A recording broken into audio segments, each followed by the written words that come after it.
Mithila Maithili entertainment presents.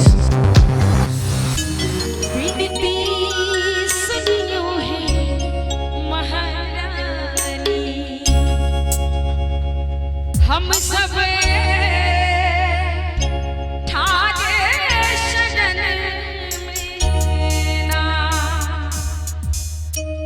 से पहले एक बेर समस्त भक्त से आग्रह कर एवं दुनू हाथ ऊपर करके एक बेर हमरा संगे मैया रानी के जयकारा लगाबी। मैया शेरा वाली की, जगत जननी जगदम्बा की, बाबा सर्वेश्वर नाथ की विनती सुनियो है महारानी। हम सब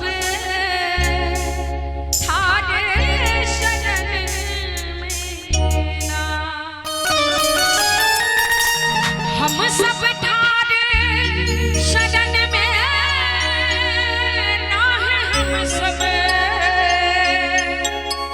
ठाड़े शरण में ना। कहिए भगवती सो कि हम सब ठाड़े शरण में ना है, हम सब ठाड़े शरण में ना। विनती सुनियो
कि बेली चमेली के रे हे हारा गुथाया हे जननी अरहुल चढ़ाया ना। हे श्यामा अरहुल चढ़ाया ना। विनती सुनियो है महारानी। हम सब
हे जननी उजरा चढ़ायवना बिनती सुनियो है महारानी हम सब ठार शरण में जा बिनती सुनियो है महारानी हम सब ठार शरण में जा।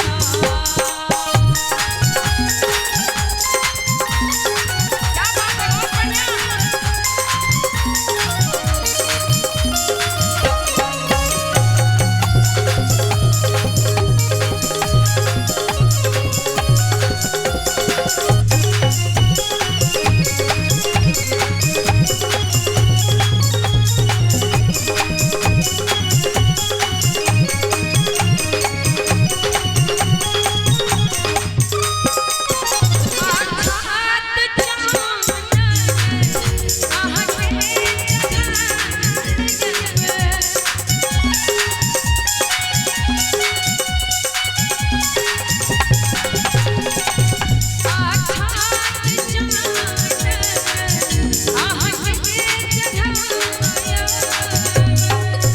और सब संत में भगवती माँ ज्वाला का कही छे भक्त कि हे मैया आरती उतारबना